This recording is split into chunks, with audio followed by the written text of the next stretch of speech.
Hello all, welcome back to my channel. So in this video we will see how to draw velocity triangles for a Pelton wheel turbine, and also we will see how to calculate the formulae for work done and efficiency of a Pelton wheel turbine. So this is the velocity triangle diagram for Pelton wheel turbine. And how do we get this diagram is that we all know that for a Pelton wheel turbine the water strikes on the splitter of the vane, and so water will travel all along the splitter and then it will come out along the outer edges of the inner edges of the cup, okay, or the vane. So the water glides over the surface of the cup and comes out. So here, where is the water striking? The water is striking on the splitter, means that the inlet velocity triangle will be drawn at the splitter, and the outlet triangle, as I've told, the water glides over the bucket or the vane and it comes out. So here the outlet velocity triangle will be drawn at the outlet tip of the vane. So the inlet velocity triangle will be drawn at the splitter and the outlet velocity triangle will be drawn at the tip of the bucket. So this procedure of drawing velocity triangles is as same as we have seen in impact of jets for an unsymmetrical plate. So quickly we'll switch on to our definition. So we all know that the net head acting on the turbine is given by the formula capital H, which is gross head minus head loss due to friction. So HF is determined by using the formula of Darcy equation, which is 4FLV square by 2GD, correct? So from here it's better if we write this as D star. So which means that here F is the friction factor, of course, L is the length of the penstock, and next we have V is the velocity of water in the penstock, and next we have D star as the diameter of the penstock. Okay, so let's see what is the velocity of jet of water when it is striking the splitter. So it is given by the value V1, where V1 is equal to, we have the formula for velocity as, so velocity of jet at inlet is V1, which is equal to under root of 2GH, okay, where H is the net head. So let this V1 is equal to root 2GH be equation number 1. Now we have tangential velocity U is equal to U1, which is also equal to U2, which is equal to pi d n by 60. So this tangential velocity U and U1 and U2 is nothing but the velocities of the plate at inlet and outlet. So plate will always move with the same velocity, hence U is equal to U1 equal to U2. Both velocity of plate at inlet and outlet will be equal to one common velocity, which is pi d n by 60. So now, as I have told you, the water will strike the Pelton wheel, or in a Pelton wheel turbine the water will strike the vane exactly at the splitter. So hence the velocity triangle at the inlet for a vane in a Pelton wheel will be a straight line, okay. And if you observe this diagram, you can see the inlet velocity triangle is a straight line here. So from here we have relative velocity at the inlet, VR1 is equal to, from here you can observe VR1 is equal to entire V1 minus U1. But we already told U1 is equal to U. So we can write relative velocity as V1 minus U. And also if you observe the figure, VW1 is also equal to VR1. And you can see here, since the velocity triangle is a straight line, the angles like vane angle and guide blade angles are 0. Okay. Next, so we will switch on to the velocity triangle at the outlet. So now if you observe the velocity triangle at the outlet, we can see VR2 means the relative velocity at the outlet is equal to VR1, because you might ask how relative velocity at inlet and outlet became equal, because we have U1 is equal to U2. We know relative velocity is given by the formula velocity of jet minus velocity of the plate. So if VR1 is V1 minus U, obviously VR2 will be V2 minus U. But here our V1 and V2 are same, okay. So now we have VR2 is equal to VR1, And if you observe this figure, let's write from this triangle cos phi. So from this right angle triangle, if we write cos phi, what is cos phi equal to? Adjacent side by hypotenuse. So adjacent side is u2 plus vw2 by what is the hypotenuse? vr2. So from here we shall write for vw2. So before that, from here what you can write? u2 plus vw2 is equal to vr2 cos phi. So from here, what is vw2 equal to? vr2 cos phi minus u2. Okay, we will keep this value aside so that we can use it for work done. Next, let's calculate. Our aim is to calculate the work done. So before that, we should calculate the force exerted by the jet of water in the direction of motion on the plate. So force exerted, therefore force exerted by the jet of water in the direction of motion is given as Fx equal to, we are writing only in the direction of motion, so I am writing only Fx. If you remember, we have done in velocity triangles concept in impact object, Fx equal to rho a v1 into vw1 plus or minus vw2. There we wrote plus or minus because the angle beta can be obtuse or acute. So if it is acute, we take positive sign. If it is obtuse, we take negative sign. But here in our Pelton wheel, the angle beta is acute angle. Hence, I am writing only vw1 plus vw2. Let's take this as equation number 2. So let our Fx is equal to rho a v1 into vw1 plus vw2 is equation number 2. Okay. I am telling once again why we are taking positive sign here, because beta is acute angle. Okay. And also remember one more thing here. The water is striking not only a single vein, it is striking continuously on a series of veins. So here like this, the water is striking tangentially and our veins are fitted like this. Correct? So continuously the runner is rotating and the water is striking one vein, next vein. So continuously the water is striking a series of veins. Hence we do not write VR1 but we write V1. Okay. So now from this equation, if you observe this equation, A stands for area of the jet. Okay. So area of the jet of water is given by pi by 4 d square, where d is the diameter of the jet. So now let's calculate work done. So work done by the jet of water by the jet is equal to, what is the formula for work done? Fx into u. So simply it is rho a v1 into vw1 plus vw2 into u. This is the formula. Here all u1 equal to u2 equal to u. So now let's take this as equation number 3. Next we will go to power. So power given to the runner by the jet. Power given to the runner by the jet. This is given by, we all know power is work done per second already. But if you want in kilowatts, divide the work done per second by 1000. So already what we got work done per second just now? Rho a v1 into vw1 plus vw2 into u. The equation number 3. So take the same equation. Rho a v1 into vw1 plus vw2 into u by 1000, since I want in kilowatts. Okay, I am writing here kilowatts. Here work done you will get in Newton meter per second. Here your force will be in newtons. Okay. So this is our equation number 4. So our equation number 4 will give you the power formula. Now we have another important one to calculate, which is work done, of course, per second per unit weight of water.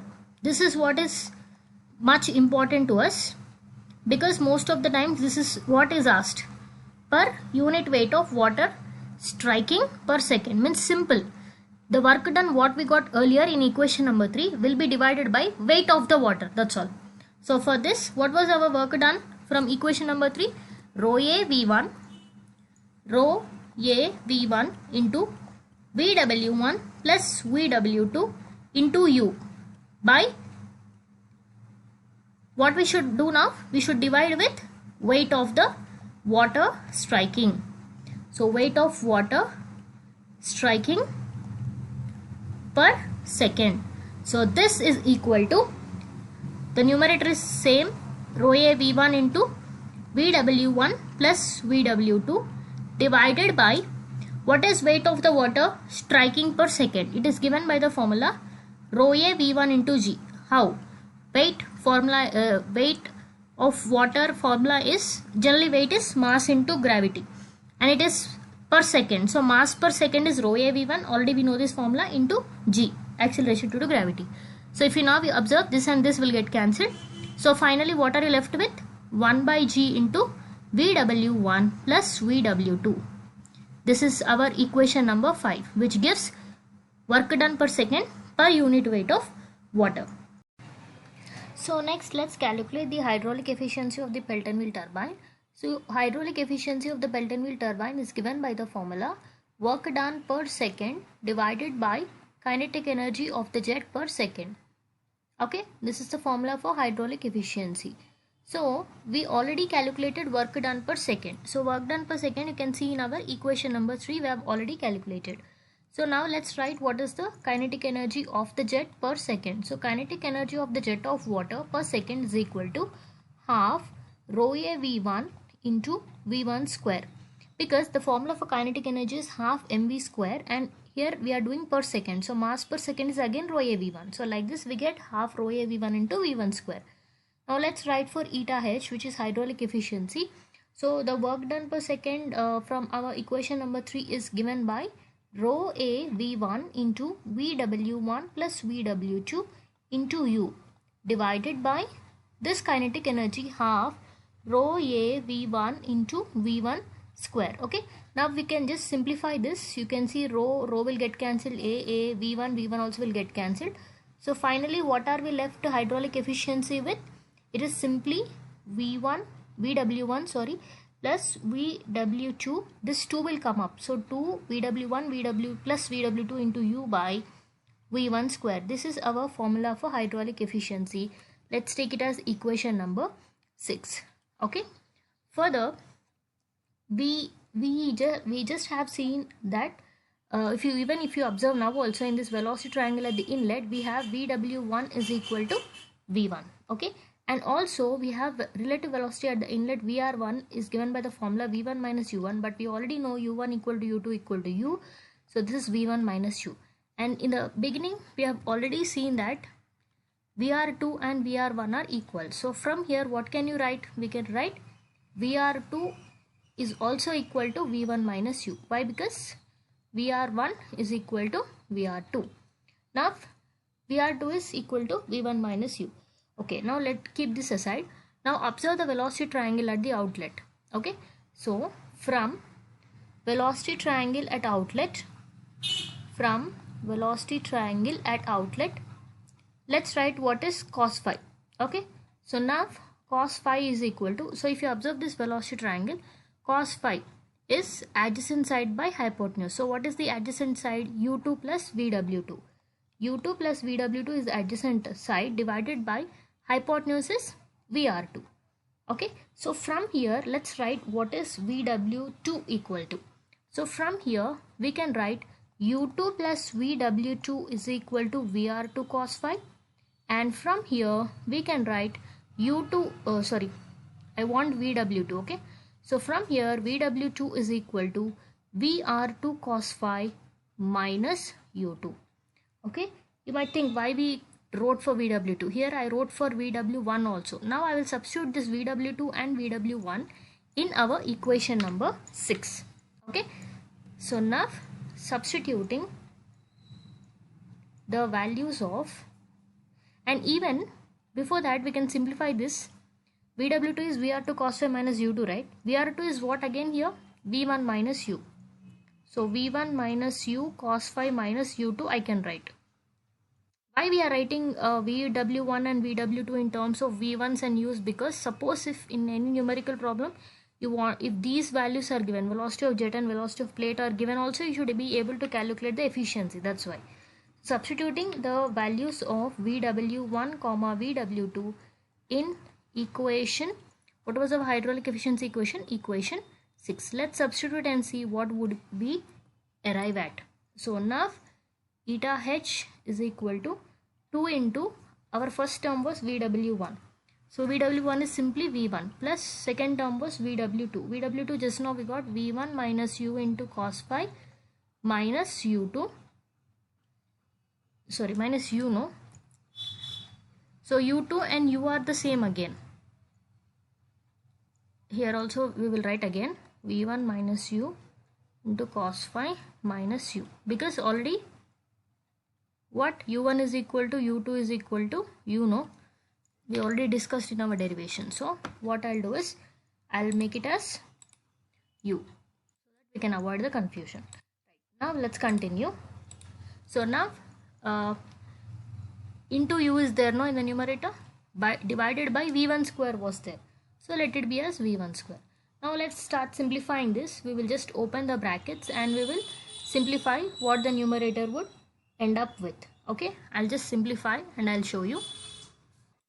So right, I've just simplified. So I have opened the brackets inside. So V1 minus U plus V1 minus U of cos phi into U by V1 square into 2.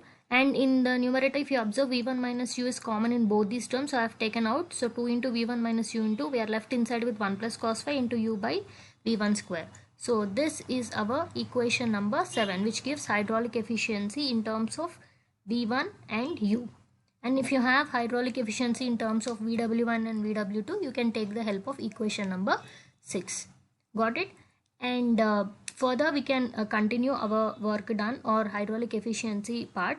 We can also calculate when do we get maximum hydraulic efficiency. So the maximum hydraulic efficiency will be maximum for a given value of V1, and to get maximum condition for hydraulic efficiency, we will just differentiate the hydraulic efficiency with U and equate to 0 to get maximum efficiency condition.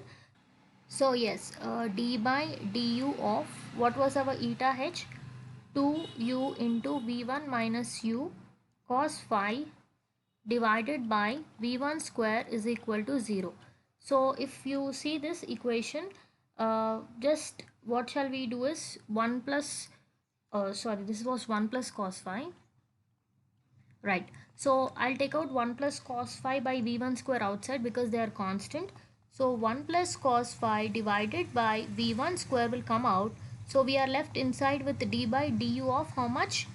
2U into V1 minus U, correct, is equal to 0. Now let's open the bracket inside, and however if this will go this side also, it will become 0. So finally we would end up with d by du of 2U V1 minus U square equal to 0. It's a simple differentiation. If you do, what will you get?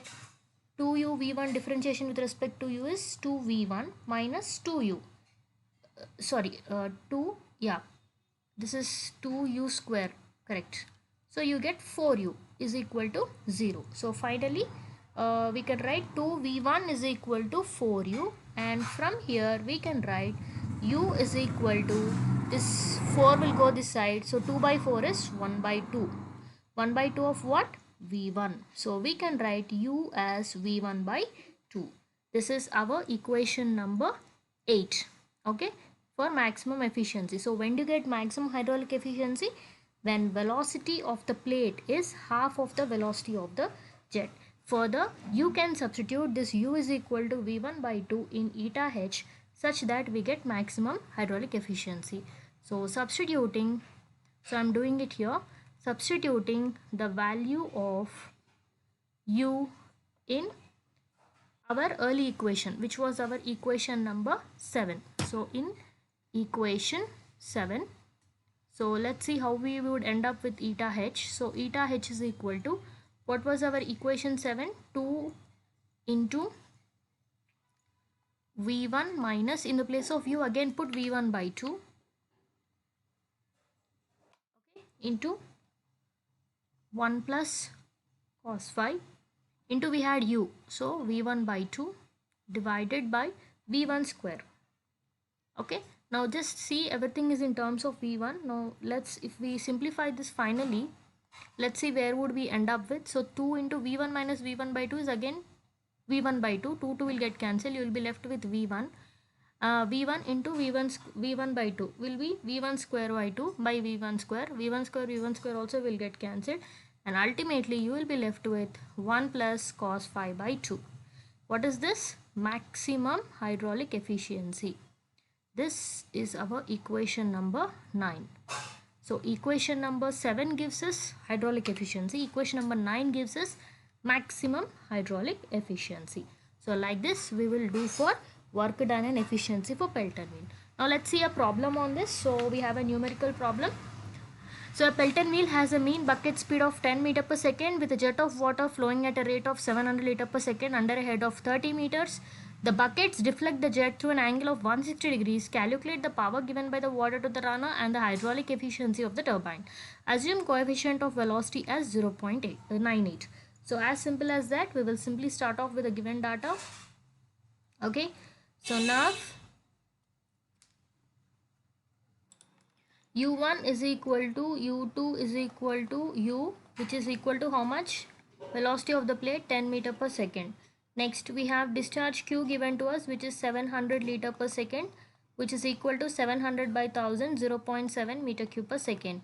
Next we have head of water 30 meters given to us, and angle of deflection is given to us. What is the angle of deflection given? 160 degrees. So when angle of deflection is obtuse angle, better what you do is you remove it from 180 degrees. So phi is equal to 180 minus 160, which is 20 degrees. Next CV is given to us, which is 0.98. First let us calculate the velocity of jet, which is CV root 2gh is the formula which we all know. So it is 0.98 into under root of 2 into 9.81 into what is the value of h, guys?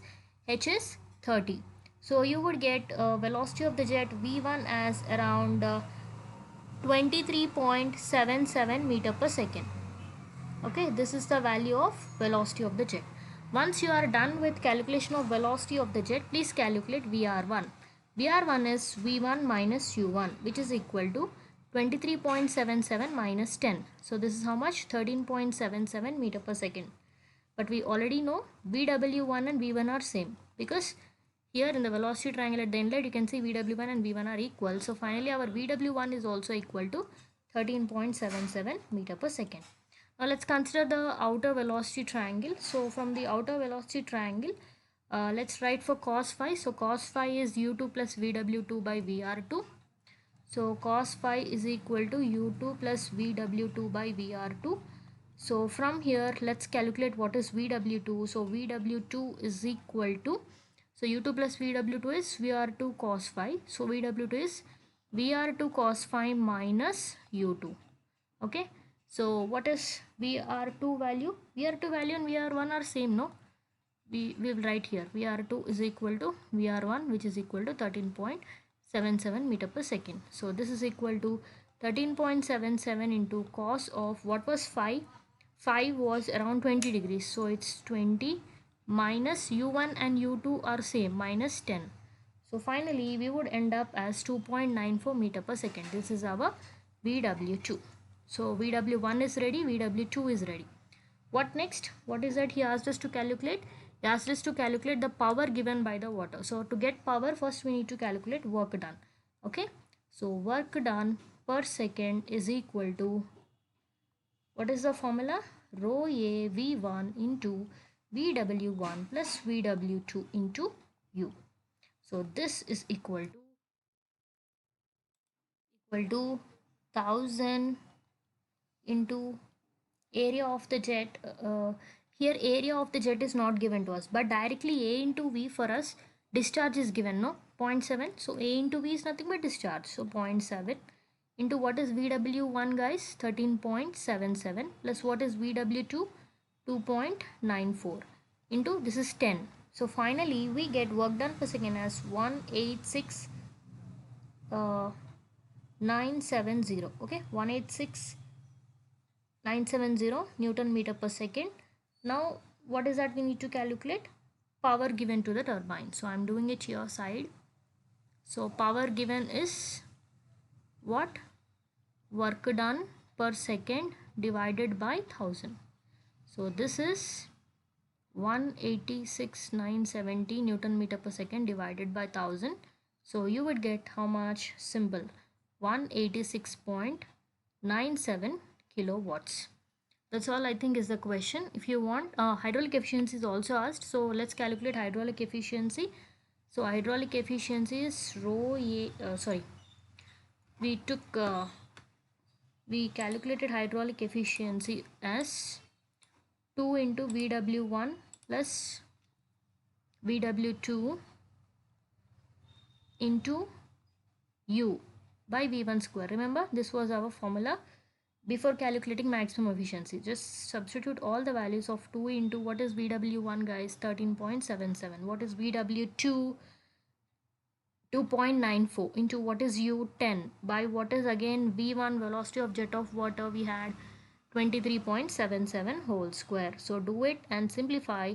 You would get eta h, hydraulic efficiency, around 0.9454, but we should write in percentage, so multiply with 100, it is 94.54 percentage. So like this you have to do the work done and efficiency for a Pelton wheel turbine. I hope you all understood the video. If you want the notes of this video, please click on the description box of this video. You will get the notes. Thanks for watching.